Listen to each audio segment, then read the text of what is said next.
Hello students, कैसे हैं आप सब लोग। उम्मीद करती हूँ सब अच्छे होंगे और स्वस्थ होंगे। मैं Meena Rana ICT virtual class में आपका स्वागत करती हूँ। स्टूडेंट्स, हम पढ़ रहे हैं क्लास 7 की हिंदी। हिंदी व्याकरण में हमने प्रीवियस लेक्चर में वर्ण विचार हमने शुरू किया था। तो देखिए, वर्ण क्या होते हैं, वर्णमाला क्या होती है, और आपके जो वर्ण हैं, आपको यहाँ पर वर्णों के प्रकार बताए थे, कौन कौन से आपके वर्ण हैं। तो देखिए, यहाँ पर हमने आपको पढ़ाया कि वर्ण क्या होते हैं। तो आप देखिए, भाषा जब हम पढ़ते हैं ना, हिंदी भाषा, तो वो भाषा किससे मिलकर बनी होती है। भाषा की सबसे छोटी इकाई है आपकी वर्ण, ठीक है। और जो भाषा है वो वाक्यों से मिलकर बनी होती है, यानी कि जो आप बोल रहे हैं वो कई वाक्यों का संग्रह है, ठीक है। और वो वाक्य जो है शब्दों से मिलकर बने होते हैं, और शब्द आपके वर्णों से मिलकर बने होते हैं। मनुष्य जब उत्पन्न होता है, जब पैदा होता है, वो कुछ जो आपके ध्वनि है, उन ध्वनियों के साथ वो उत्पन्न होता है, पैदा होता है। और उन ध्वनियों को ही जब अक्षर रूप में लिखा गया, उसको जब वर्ण के रूप में लिखा गया, वही आपके वर्ण हैं। और वर्णों को जब आप एक सीक्वेंस में व्यवस्थित क्रम में लिखते हैं, व्यवस्थित समूह में लिखते हैं, तो वही आपकी वर्णमाला होती है, ठीक है। तो वर्णमाला क्या होती है, वर्णमाला में आपके कितने टोटल आपके वर्ण हैं। देखिए, स्वर आपको बताए थे 11 आपके स्वर हैं, 2 आपके अयोग वाह हैं, व्यंजन आपके 33 हैं, संयुक्त व्यंजन आपके 4 हैं, और अतिरिक्त वर्ण आपके कितने हैं, 2 हैं। इस प्रकार से आपके टोटल 52 यहाँ पर आपके कुल आपके वर्ण हो जाते हैं। वर्णों के हमने भेद किए थे, 2 प्रकार के आपके वर्ण हैं, स्वर और व्यंजन। 2 तरह से हम पढ़ेंगे, स्वर और व्यंजन। तो देखिए, स्वर क्या होते हैं, स्वरों के भी यहाँ पर आपको भेद बताए थे प्रीवियस लेक्चर में। स्वर जिनको आप बिना किसी अन्य ध्वनि के या आप किसी वर्ण की सहायता के आप क्या कर सकते हैं, उच्चारण कर सकते हैं। जिन वर्णों का उच्चारण अन्य ध्वनियों की सहायता के बिना, यानी कि इनका उच्चारण स्वतंत्र रूप में किया जाता है, उन्हें आप स्वर कहते हैं। तो ये आपके स्वर हो गए। इसमें आपके 11 स्वर हैं, आ ए ई ओ ऊ ए आई ओ औ, ये आपके 11 स्वर हैं। अब स्वरों के आपको प्रकार बता दिए थे, 3 प्रकार के आपके स्वर होते हैं, ह्रस्व स्वर, दीर्घ स्वर और प्लुत स्वर। ह्रस्व स्वर, जिन स्वरों के उच्चारण में बहुत कम समय लगता है, उन्हें आप क्या कहेंगे, ह्रस्व स्वर। ये संख्या में 4 होते हैं, आपके अ ए ओ और रे। और दीर्घ स्वर, लॉन्ग वबल्स, यानी कि जिनका उच्चारण करने में ह्रस्व स्वर से लगभग 2 गुना समय लगता है, उन्हें दीर्घ स्वर कहा जाता है। ये भी आपके संख्या में 7 हैं, सॉरी। आ ई उ ए आई ओ औ, ये 7 आपके संख्या में है। प्लुत स्वर आपका, जिन स्वरों के उच्चारण में दीर्घ स्वर से अधिक समय लगता है, उन्हें प्लुत स्वर कहते हैं। जैसे ओम, राम। और जब आप किसी दूर के व्यक्ति को आवाज देते हैं, तो आप एक लंबा स्वर निकालते हैं, ठीक है। तो अब हिंदी में प्लुत स्वरों का प्रयोग बंद कर दिया गया है, लेकिन संस्कृत में इसका प्रयोग अभी भी होता है। अब देखिए, स्वरों की मात्राएं क्या क्या होती हैं। तो आप जानते हैं, अ की कोई मात्रा नहीं होती है, आ की मात्रा, और ये सभी मात्राएं आपने पढ़ ली हैं। यहाँ कुछ याद रखने वाले तथ्य हैं, कुछ यहाँ पॉइंट्स लिखे हुए हैं कि अ स्वर की कोई मात्रा नहीं है। प्रत्येक व्यंजन का उच्चारण अ स्वर की सहायता से किया जाता है। जब किसी स्वर व्यंजन में अ की ध्वनि नहीं मिली होती है, तब उस स्वर के नीचे एक तिरछी लाइन होती है, जिसको हम क्या कहते हैं, हल या हलंत कहते हैं। जैसे आपका ये जो क, च, ट, ये इस प्रकार से आपके क्या हैं, ये आपके व्यंजन हैं। तो यहाँ पर आप देखिए, जो आपके व्यंजन है ना, वो स्वतंत्र रूप में आपके इस तरह से होते हैं। आप जैसा पढ़ रहे थे वो नहीं, उसमें अ का स्वर मिला होता है, तब जाके आप उसे पूरा क पढ़ते हैं। जब तक इसमें अ का स्वर नहीं होगा, तब तक ये आपके क्या हो जाएंगे, इस प्रकार से हलंत के साथ आपको दिखेंगे। हिंदी वर्णमाला में आपके 5 वर्ग हैं, पांचों ही वर्ग में 5 आपके वर्ण हैं, और प्रथम वर्ण के आधार पर ही आपके उनका नाम रखा गया है। जैसे कि इसको क वर्ण, इसको च वर्ण, ट, त, प, ये सभी आपके 5 वर्ग है। इसको पंचम वर्ण भी कहा जाता है, और सभी प्रत्येक वर्ग में 5 वर्ण हैं, ठीक है। तो ये आपका है। अब यहाँ पर कुछ और पॉइंट्स हैं, ये आप पहले पढ़ चुके हैं। किसी जब व्यंजन में अ की ध्वनि मिली होती है, तब वो इस प्रकार से लिखे जाते हैं। री की मात्रा को आप प्रायः नीचे से लगाते हैं, ठीक है। और साथ में जो रॉ की मात्रा है, उसमें ओ ऊ की मात्रा किस प्रकार से लगाई जाती है, यहाँ पर देखिए ओ की मात्रा ऐसे लगाई जाती है और ऊ की मात्रा लगाने के लिए आप इस प्रकार से लगाते हैं। ठीक है, ये कुछ इंपॉर्टेंट पॉइंट्स थे। अब यहाँ पर हमने अयोग वाह के बारे में पढ़ेंगे। तो अंग और अह दो वर्ण और होते हैं जिन्हें अयोग वाह कहते हैं। स्वतंत्र रूप से प्रयोग न होने के कारण इनकी गणना न तो स्वर में होती है और न ही व्यंजन में। व्याकरण की दृष्टि से अंग को अनुस्वार और अह को विसर्ग कहते हैं। जो वर्ण स्वर और व्यंजन के अतिरिक्त होते हैं उन्हें अयोग वाह कहा जाएगा। अनुस्वार क्या होता है, जब किसी वर्ण का उच्चारण करते समय वायु केवल नाक से बाहर निकलती है तब वो आपका अनुस्वार कहलाता है। अब देखिए सिरो बिंदु के अंदर के ऊपर जो है, जो आपकी सिरो रेखा होती है उसके ऊपर एक बिंदु का चिन्ह लगाया जाता है, यही आपका अनुस्वार होता है। जैसे पंख, रंग, रंग और गंध, ये आपके क्या है, अनुस्वार है। अनुनासिक, जब वर्ण का उच्चारण करते समय वायु नाक और मुख दोनों से बाहर निकलती है तब उस वर्ण के ऊपर चंद्र बिंदु लगाया जाता है। अब ध्यान देंगे, चंद्र बिंदु तभी लगाया जाता है जब उसके ऊपर से कोई मात्रा ना हो। जैसे यहाँ पर में मात्रा है तो यहाँ चंद्र बिंदु नहीं बल्कि उसे फिर उस समय आप एक बिंदु लगाकर ही उसको लिखेंगे। विसर्ग क्या होता है, जब इस ध्वनि का उच्चारण ह के समान होता है। आप किसी के भी शब्द के पीछे विसर्ग लगाएं तो आप इस प्रकार से आधा ह की तरह उसका उच्चारण करिए। जैसे आपने लिखा प्रातः, प्रातः, अतः, तो ह का उच्चारण किया जाता है। आगत ध्वनि में आपका अर्ध चंद्रमा आता है जो अंग्रेजी भाषा के शब्दों को लिखते समय प्रयोग किया जाता है। जैसे डॉक्टर आपका अंग्रेजी शब्द है तो यहाँ आपने अर्ध चंद्रमा लगा दिया, इसमें बिंदी नहीं है, चंद्र बिंदी नहीं है बल्कि अर्ध चंद्रमा आपका यहाँ पर लगा है। ठीक है, काफी भी अंग्रेजी का शब्द है, टाफी, बाल, ये सभी आपके किसके, अंग्रेजी के शब्द हैं। अब यहाँ पर अंतर बताना है, अनुस्वार और अनुनासिक में क्या अंतर है। तो देखिए अनुस्वार और अनुनासिक के बारे में आप पढ़ चुके हैं, उसी आधार पर इनमें कुछ अंतर होता है। अनुस्वार जो है उच्चारण में वायु केवल नाक से बाहर निकलती है, ये आपने ऊपर भी पढ़ लिया है, बस यहाँ पर आपको एक प्रश्न बनाकर दे दिया गया है कि क्या अंतर है। तो आप जानते हैं अनुस्वार में वायु जो है केवल नाक से बाहर निकलती है और अनुनासिक में नाक और मुंह दोनों से आपकी वायु बाहर निकलती है, बस उसी के आधार पर यहाँ पर इसका अंतर लिख दिया गया है। ये था आपका स्वर। अब स्वर के बाद आपके पास आते हैं व्यंजन, और आप जानते हैं आपने ऊपर भी आपको एक डिटेल आपको बता दिया था कि व्यंजन आपके 33 हैं हिंदी वर्णमाला में। तो जिन वर्णों के उच्चारण में स्वरों की सहायता ली जाती है, यानी कि इनका उच्चारण करने के लिए आपको हमेशा स्वर की मदद लेनी पड़ेगी, उसी को व्यंजन कहते हैं। इनके उच्चारण में वायु थोड़ा रुक कर मुख से बाहर निकलती है।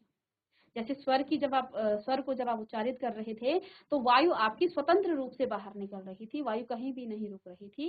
लेकिन जब आप व्यंजन का उच्चारण करेंगे तो वायु आपके मुख में रुकेगी। ठीक है, तो ये आपके क से लेके ह तक है। संयुक्त व्यंजनों को मिलाकर इसकी संख्या 37 हो जाती है।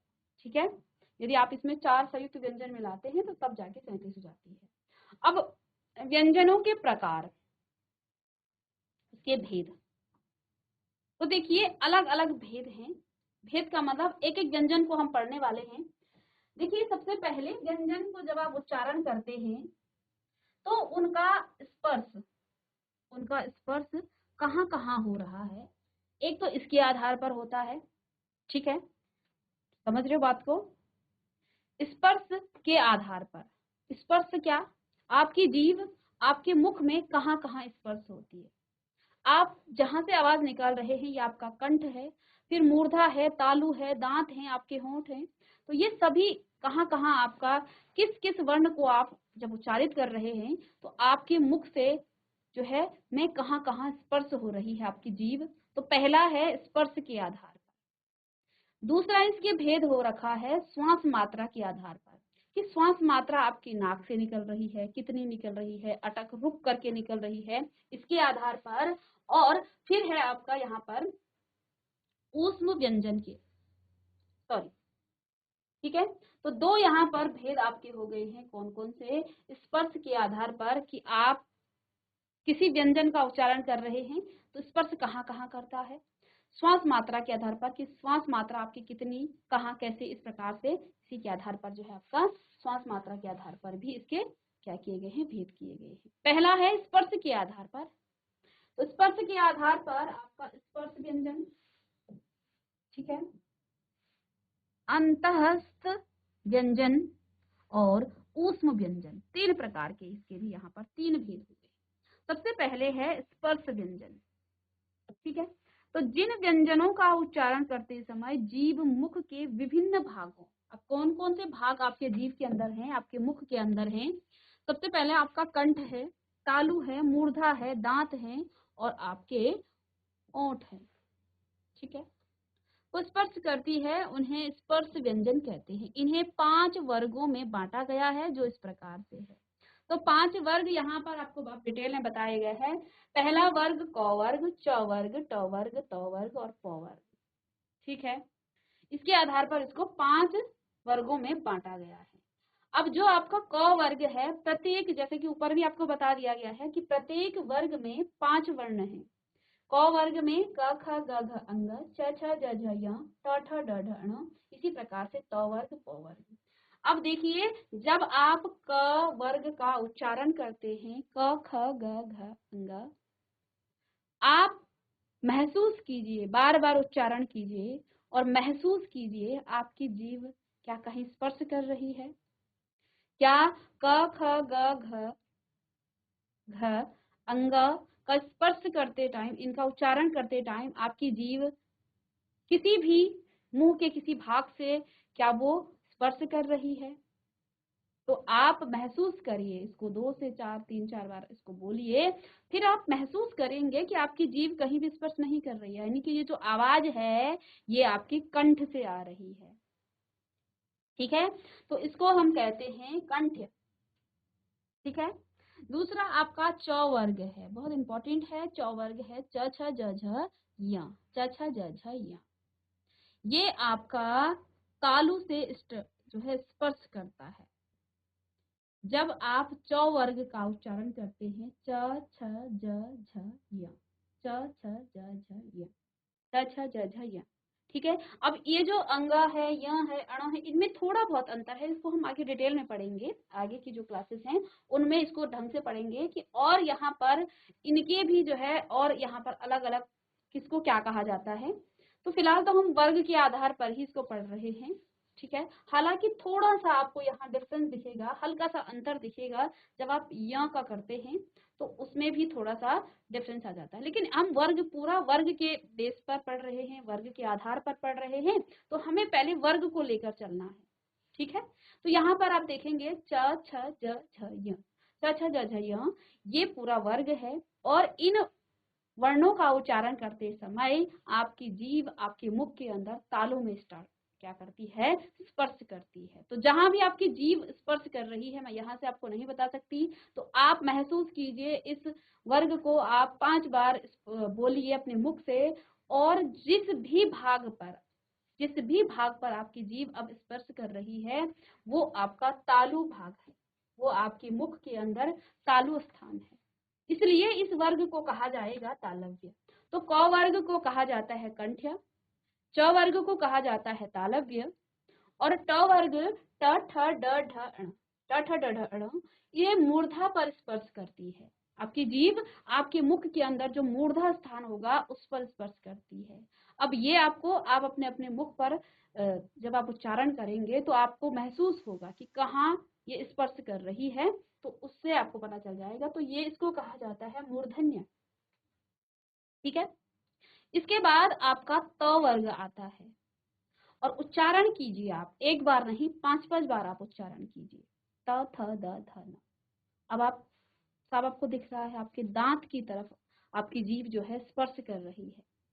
अब इन व्यंजनों को स्पर्श करना है आपको, क्योंकि स्पर्श व्यंजन है। आप प्रैक्टिकल करें, ये आपके मुख के अंदर है, आपके मुख की बात हो रही है, आप इनका उच्चारण कर रहे हैं, तो किस प्रकार से आपके मुख के अंदर जो है कहाँ कहाँ जो है आपकी जीभ स्पर्श कर रही है।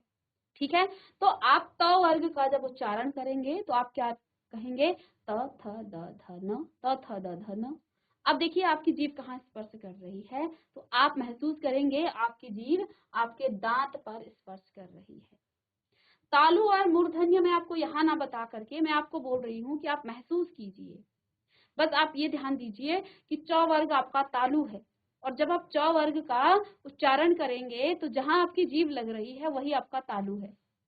ठीक है, फिर देखिए प वर्ग, प फ ब भ म, प फ ब भ म। अब देखिए आपका जो जीभ है वो कुछ काम नहीं कर रही है, जीभ कुछ नहीं कर रही है अभी। अभी आपके होठों से, आपके होठों से जो है इसका उच्चारण हो रहा है, प फ ब भ म। ठीक है, यानी जीभ काम नहीं कर रही है, मतलब जीभ आपकी अभी कहीं स्पर्श नहीं कर रही है, अभी आप अपने होठों से इनका उच्चारण कर रहे हैं, तो इसको कहा जाता है ओष्ठ। ओष्ठ, और इसको कहेंगे ओष्ठ। तो इसको याद कर दीजिएगा कि क वर्ग आपका कंठ्य है, च वर्ग आपका तालु है, फिर मूर्धन्य है, दंत्य है और ओष्ठ्य है। ठीक है, तो इसके आधार पर ये आपके व्यंजनों के जो भेद हुए हैं स्पर्श के आधार पर। तो पहला है स्पर्श के आधार पर, तो यहाँ पर आपके 5 वर्ण हैं। प्रत्येक वर्ग के अंतिम वर्ण को पंचम वर्ण कहते हैं। प्रत्येक वर्ग का नाम अपने वर्ग के प्रथम वर्ण के आधार पर रखा गया है, इसको आप पढ़ रहे हैं। ठीक है, तो इतना आपको समझ में आया। चलिए नेक्स्ट करते हैं। दूसरा है आपका स्पर्श के आधार पर अंतःस्थ व्यंजन। अंतःस्थ व्यंजन, ठीक है। अब कौन से व्यंजन है ये? जिन व्यंजनों के उच्चारण में वायु मुख के किसी भाग को पूरी तरह स्पष्ट नहीं करती है, ठीक है, उन्हें अंतःस्थ व्यंजन कहते हैं। किन व्यंजनों पर नहीं करती है? क्या कहा? जिन व्यंजनों के उच्चारण में वायु मुख के किसी भाग को पूरी तरह स्पष्ट नहीं, थोड़ा सा करती है, उन्हें अंतःस्थ व्यंजन कहते हैं। अंतःस्थ व्यंजन 4 होते हैं।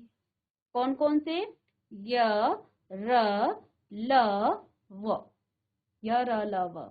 अब किसी भी भाग को हल्का हल्का तो टच करेगा, लेकिन पूरी तरह से वो जो है इसको स्पर्श नहीं करेगा। तो ध्यान देना है, यहाँ पर पूरी तरह से स्पर्श नहीं करता है, उन्हें कहा जाता है अंतःस्थ व्यंजन। ये है य, र, ल, व।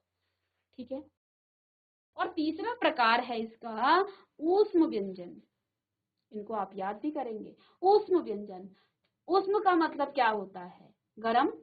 और जिन व्यंजनों के उच्चारण में वायु मुख के विभिन्न भागों से रगड़ खाकर ऊष्मा यानी कि गर्मी पैदा करती है, उन्हें ऊष्म व्यंजन कहते हैं। ऊष्म व्यंजन भी 4 हैं। वो कौन कौन से हैं? आपका जो स है, श, स और स और ह, ये 4 आपके हैं, तीनों ही आपके 100 हो गए। इस 100 को अब देखिए, ये जो 100 है, इनमें अंतर क्या है? इन तीनों 100 में क्या अंतर है? 100 100 100, क्या इनमें अंतर है? तो देखिए, उच्चारण स्थान के पर, उच्चारण का जो स्थान है वो सभी का अलग है। जब भी आप इस 100 का उच्चारण करेंगे तो आपकी जीभ आपके तालु को स्पर्श करेगी, इसलिए इस 100 को तालव्य 100 कहा जाता है। तालव्य श, श, ये आपका तालव्य हो गया है, और ये लौ है तालव्य 100।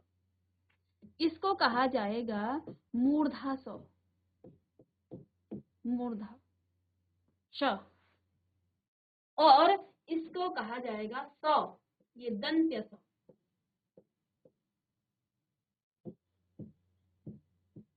दंत्य 100, ये आपका दंत्य 100।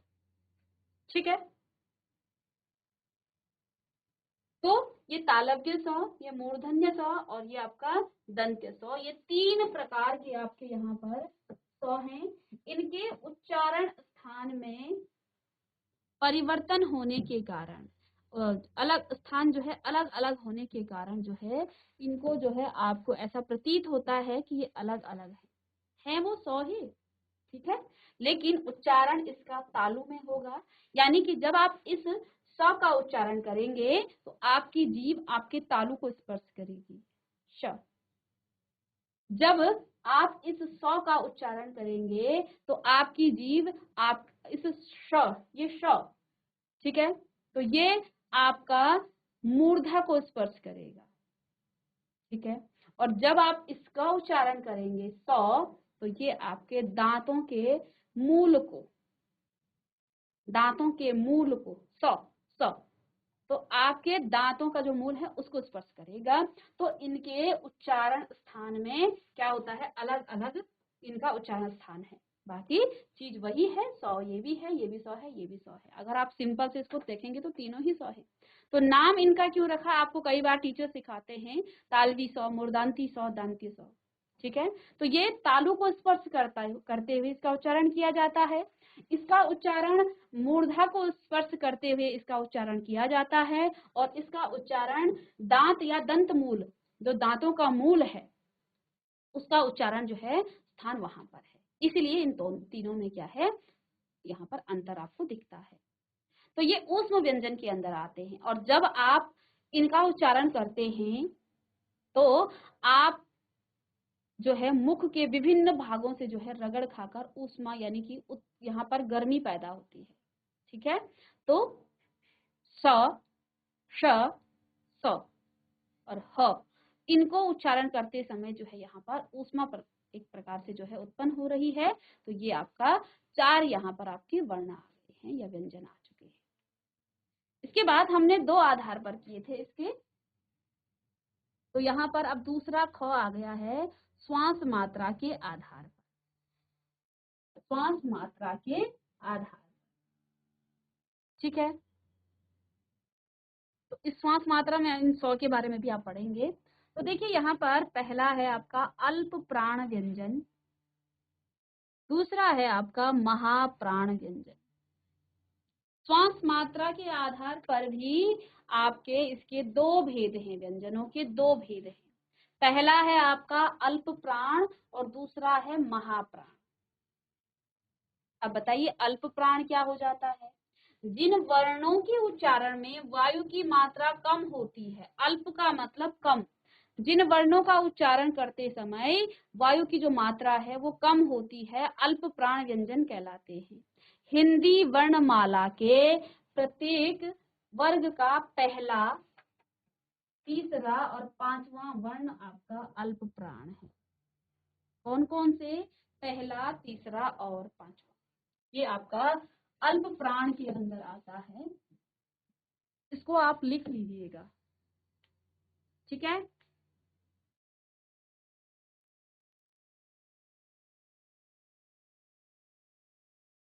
चलिए, तो देखिए हमने क्या कहा, श्वास मात्रा के आधार पर आपके हिंदी में व्यंजनों के 2 भेद हैं, पहला अल्प प्राण और दूसरा आपका महाप्राण, ठीक है। अल्प प्राण जिन वर्णों के उच्चारण में वायु की मात्रा कम होती है, यानी कि आपने किसी वर्ण का उच्चारण किया और आपको वायु की मात्रा कम महसूस हुई, तो आप उन्हें कहेंगे अल्प प्राण, ठीक है। और जिनमें आपको इसी का विपरीत हो जाएगा महाप्राण। देखिए कौन कौन से होते हैं, हिंदी वर्णमाला में आपने जो वर्ग पढ़े हैं उनमें आपका जो पहला वर्ण है, तीसरा है और आपका पांचवा है, यानी आप एक प्रकार से कह सकते हैं जिनका पहला, तीसरा और पांचवा स्थान है, उन वे जो है आपके अल्प प्राण कहलाते हैं। जैसे क, च, ट, त, प, ग, ज, ड, द, ब और यो, अंग, अंग, यो, अणो, नो और मो, ये सभी जो है अल्प प्राण के अंतर्गत आते हैं। इसके अतिरिक्त आपका ड़ जो है अल्प प्राण में आता है, य, र, ल, व भी आपका अल्प प्राण के अंतर्गत ही आता है, ये ड़ है, ठीक है। इसके बाद दूसरा है आपका महाप्राण, अल्प प्राण के बाद महाप्राण। महाप्राण जिन वर्णों के उच्चारण में वायु की मात्रा अधिक होती है वे महाप्राण कहलाते हैं, यानी कि आप उच्चारण कर रहे हैं और वायु की मात्रा आपको अधिक दिखे तो वो आपके क्या कहलाते हैं, वे आपके महाप्राण कहलाते हैं। हिंदी वर्णमाला के प्रत्येक वर्ग का दूसरा और चौथा वर्ण, दूसरा और चौथा वर्ण महाप्राण व्यंजन होता है। जैसे क वर्ग का दूसरा ख हो जाएगा, चौथा आपका घ हो जाएगा। इसी प्रकार च वर्ग का दूसरा छ और चौथा झ, ट वर्ग का दूसरा ट, ठ और चौथा वर्ण आपका ढ हो जाएगा। क वर्ग का दूसरा थ और चौथा ध, प वर्ग का दूसरा वर्ण फ और चौथा आपका भ हो जाएगा। इसको आप लिख लीजिएगा। इसके अतिरिक्त आपका ढ, स, श, स, ह वर्ण भी आपके महाप्राण के अंतर्गत ही आ जाते हैं। चलिए इसे जल्दी नोट करें।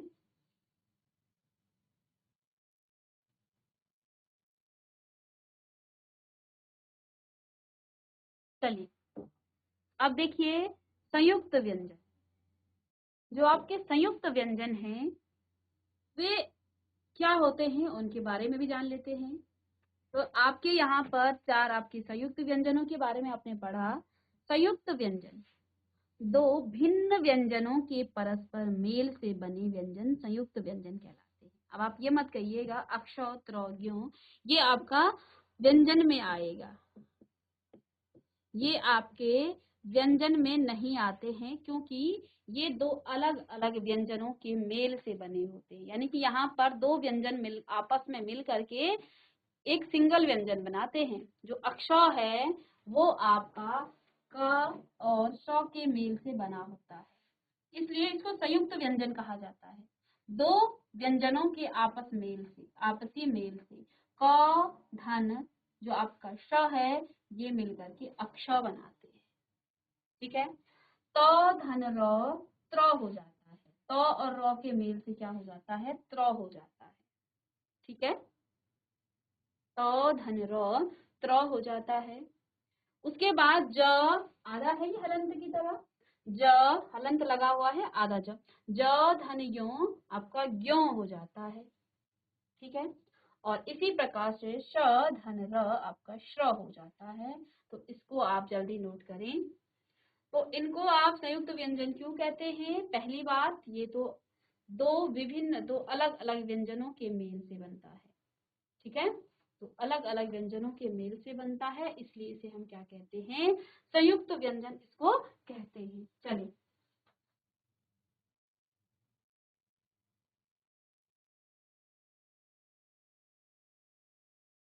इसके बाद आपका नेक्स्ट आ जाता है द्वितीय व्यंजन। ठीक है, जब एक व्यंजन अपने ही जैसे दूसरे व्यंजन से मिलता है तो उसे हम क्या कहते हैं, द्वितीय व्यंजन, द्वित्व व्यंजन। ठीक है, अब देखिए जैसे क आधा है, ये आधा क की तरह है, हलंत लगा है, इसको आधा क भी लिख सकते हैं।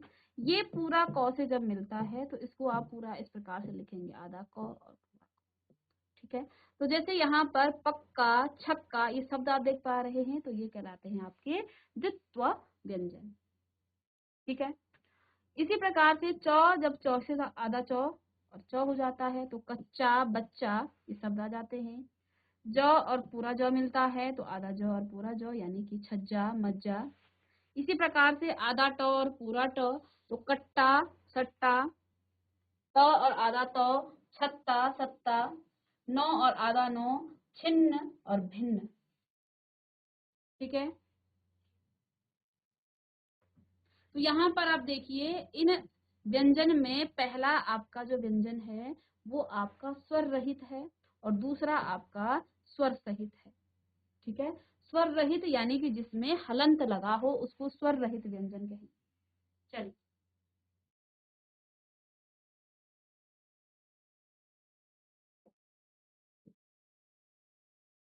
अब अतिरिक्त व्यंजन देखिए, यहाँ पर दो आपके अतिरिक्त व्यंजन है। ठीक है, कौन कौन से, ड़ और ढ। ठीक है,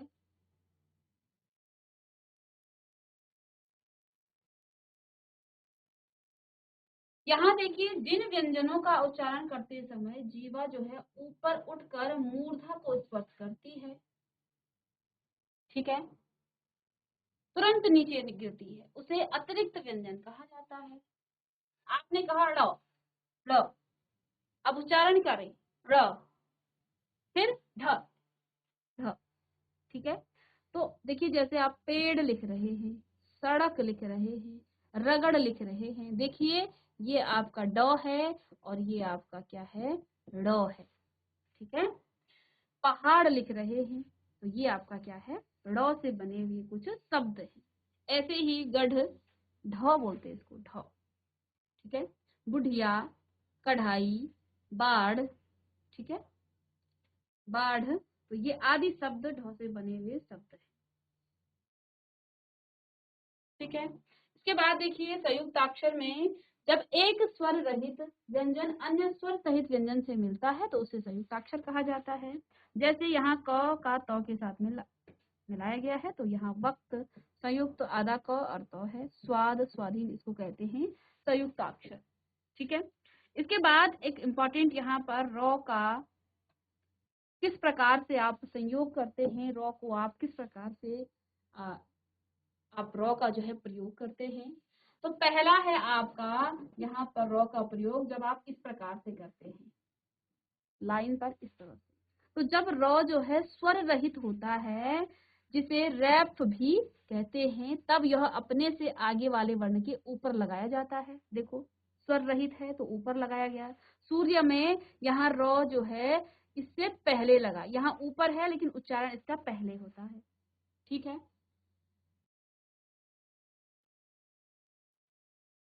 ठीक है।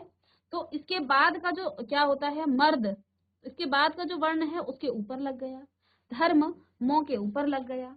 दूसरा आप इस प्रकार से लगाते हैं, तो रॉ से पूर्व कोई भी स्वर रहित व्यंजन होने पर, यहाँ पर रॉ से पूर्व क्या है, तो है, लेकिन इसमें स्वर नहीं है, ठीक है, तो ये आपका त्र बन जाता है, तो छत्र, ठीक है। क के बाद यहाँ पर ये स्वर रहित है और इस रॉ से पहले कोई स्वर नहीं है, तो यहाँ पर क्रॉ इस प्रकार से लगेगा, तो चक्र। ऐसे ही पौस धन रॉ, ये आपका प्र हो जाएगा और ये आपका इस तरह से जाएगा। फिर हम इस तरह से भी लगाते हैं, तो ट तथा ड के साथ रॉ का संयोग होने पर उसके नीचे दो तिरछी रेखाओं के रूप में उसको लिखा, जैसे ट्रक, ट्रेन, ड्रम, ड्रामा, ठीक है। तो इसे ध्यान से देखें और उसको लिखें। और श के साथ र जुड़ने पर वह श्र हो जाता है और स के साथ जुड़ने का जो संयोग होने पर वो आधा श और त्र बन जाता है। तो देखिए इसका श्र हो जाएगा और ये श्रम और श्रेष्ठ, और इसके साथ जुड़ने पर ये आधा श और त्र, इस प्रकार से श्रोत और सहस्त्र शब्द आपका आ जाता है। इस प्रकार से आप वर्ण विच्छेद हम नेक्स्ट क्लास में करेंगे। तो ये आपका कंप्लीट है, जो जिसमें आपने स्वर और व्यंजन साथ में उसके भेदों के बारे में भी पढ़ा है। तो मिलते हैं नेक्स्ट लेक्चर में, तब तक के लिए थैंक यू।